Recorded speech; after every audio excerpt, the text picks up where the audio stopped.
These are only a fraction of the great women of Africa. 10 women who led their own kingdoms into greatness. These 10 women are not necessarily the best in the African continent, but they are resembling something great about the African continent. First, let's start with what's first, which is to specify that African empires tend to be matrilineal. In other words, from North Africa, no matter how white they are, all the way down to South Africa, no matter how Khoisan they are, a lot of the kingdoms tend to follow matrilineal lines instead of patrilineal like most places around the world. Now, given this idea or reality, you will see that in their history, a bunch of women will crop up who rise above the rest. And here's some of them right now.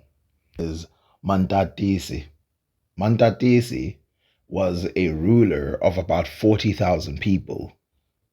These people were known as the Tlokwa people, and she was or became the regent after her husband died and her child was way too young. A very typical story, as this happened with Mkabayi as well when Senzangakona died. She actually fought wars with some of the greatest leaders at the time, and also she was wise enough to flee when she knew she was outnumbered or going to lose her independence. So, for example, when Shaka Zulu was moving into the regions of her domain, she decided to move.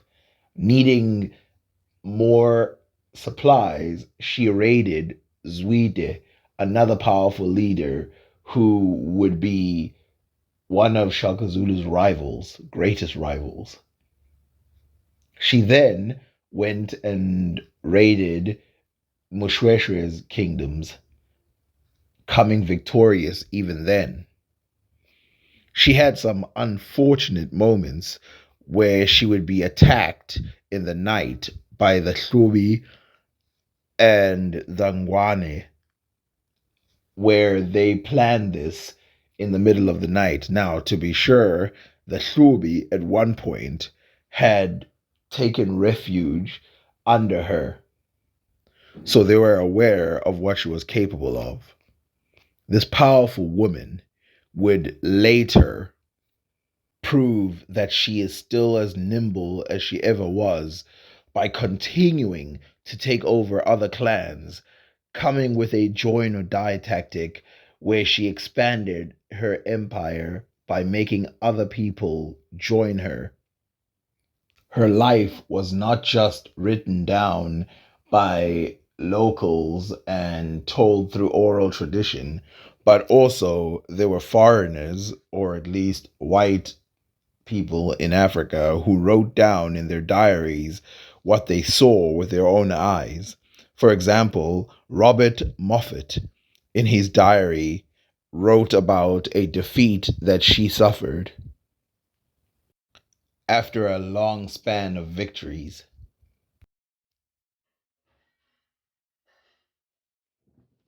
For more than a year, there had been rumors in the settlement about a woman named Mandati who was said to be advancing with a mighty army from the interior, conquering all before her and leaving desolation in her track.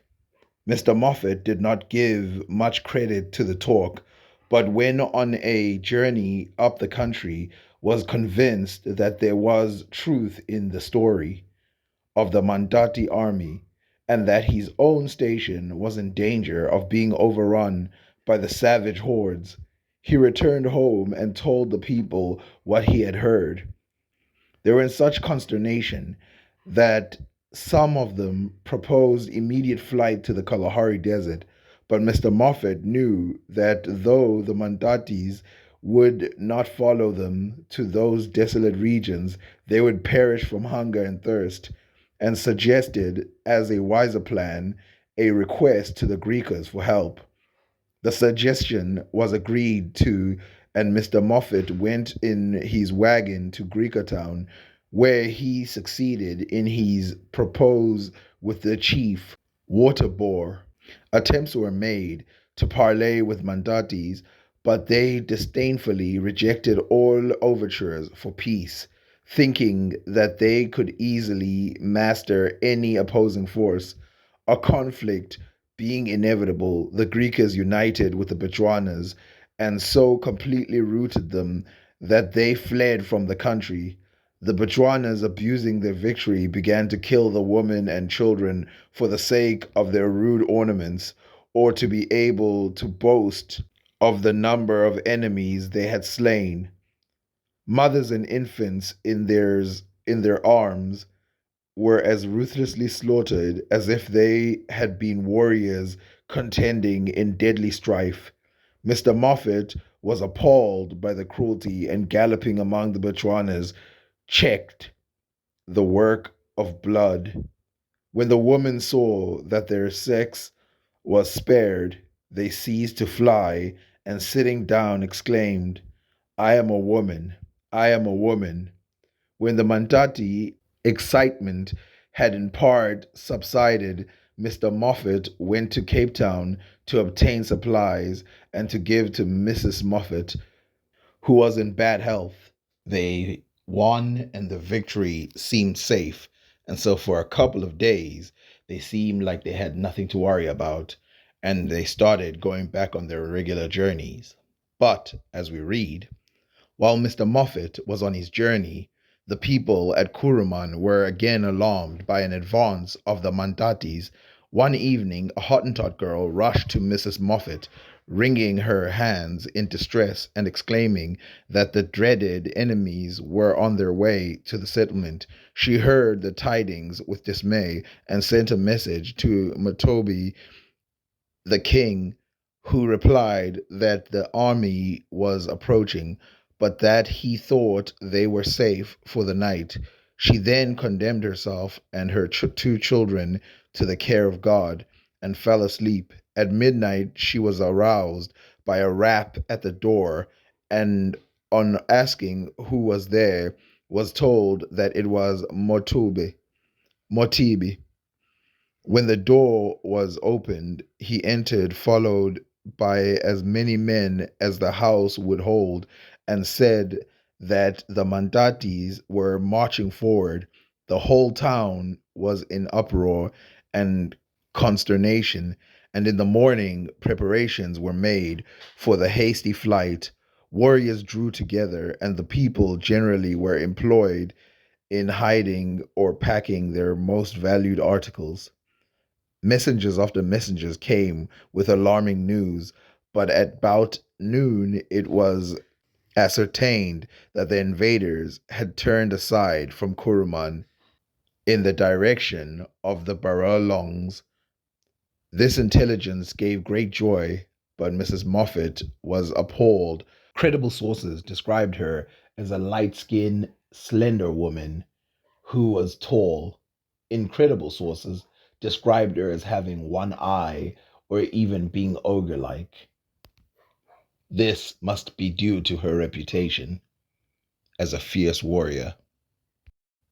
Unlike many clans, even those ran by men, hers was not destroyed. In fact, she did not die in battle or anything like that. Instead, she retired and gave the kingdom up, and then was laid to rest peacefully, relatively peacefully. While she didn't have one eye, our next queen actually does. Huang was a female regent who took over for her grandson, as he was waiting to become old enough to be king. What happened after that was actually something unexpected, which is the person who took over her would be the person who would put third on this list, Rachosa.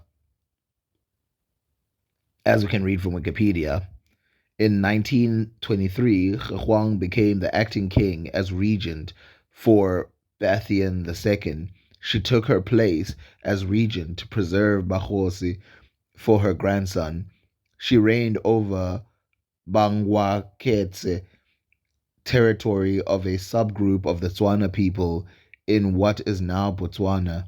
During a crucial time for this territory, the territory was in the midst of a fight for independence against the Boers and the colonial British Empire. Huang continued the development projects of Siapapitso III and secured the regency for her daughter Ntebogeng Rachosa before her own death. So, how did she come to lose one of her eyes? It wasn't in battle, and it definitely wasn't in a assassination attempt or something of that nature. Instead, it's something that her father allowed. Cause when she was young, practicing her power, she gouged out the eye of a servant, and her father, to teach her a lesson, allowed her to be following the Bible, an eye for an eye, have her own eye gouged out. Now I have to mention this. These two, the father and herself, were both Christians. Because Ntebogang is related to this woman, it's important, number three, that we mention them together. So, Huang was dying of cancer in her reign, and she was determined, just like her husband, to have part of her family continue to rule. So she made sure that during her time, she would put in a female regent. As we read, female regents were recognized in many different groups in Botswana. This brought stability to the kingdom. After 3 rulers in 7 years, Debogang appointed a council of 6 leaders, but worked most closely with one Gampu Kamodi. Both Debogang and her mother's regencies were formally recognized by the British, who believed that they would support British interests in their kingdoms. She enforced public codes of conduct, including banning the sale of fermented sorghum. The kingdom of Matamba would mainly be ruled by females. As you can see, Veronica I, whose son took over, Alfonso I, and then Anna II, who's a queen, Veronica II, another queen, Anna III, another queen, and then a king again. Now, this king is obviously part of Portugal, Francisco II. But before this, Veronica I had a lot to worry about. Even though the Portuguese would win in the 18th century, in the 16th century, they actually lost. Now, Veronica's husband actually died in a war against the Portuguese, but her army defeated the Portuguese. She, instead of wanting to expel them, wanted to have peace with them and expanded into their territories with peace deals that favored her. And then later on, she had a conflict against the Portuguese, pushing them out again. And then, even further, she wanted, before her death, to continue to expand into the territories of the Portuguese, but she died and left that to Alfonso I. Anna II would continue that play with the Portuguese back and forth, as she would give up vassalage to her own kingdom, but maintaining sovereignty. She would also continue to seek the Europeans because she wanted to become further Christian than she already was. After the death of Anna II, Veronica II would take over, but this would be short lived, as she would be cooed by her own sister, who came in with the name Anna III. Her reign only lasted for about 12 years, being removed by Francisco II, who was her cousin. Now, with so many murders, you would need some kind of solution. And it kind of came because of another female named Kamala. Kamala decided that she was going to form her own kingdom inside of the kingdom of this cousin. For this woman named Kamala was the daughter of Anna the Third. Francisco II recognized Kamala and decided that they would both coexist at the same time. These two kingdoms would still be separate, though, being ruled by different leaders, one by a female, one by a male. After their death of both of them, the son of Kamala, being supported by the Europeans, would end up becoming the sole king of this region in the 1800s. The next woman was not a queen, but a warrior, and she fought with the Herero against the European slave traders. As we read, Kapkire was a female warrior of the Herero people of southern Africa in the 18th century. Kapkire led resistance forces against British slave traders and is celebrated among the Herero people. She is known in Namibia as a legendary woman of resistance against the slave trade. In Madagascar, there are three queens who share the same name: Ranavalona the First, Ranavalona the Second, and Ranavalona the Third, the third one being the last of the queens. These three deserve their own episode altogether, perhaps even an animated one. It's going to be piss poor, but they need some kind of narrative to explain them, so I'll just leave it here.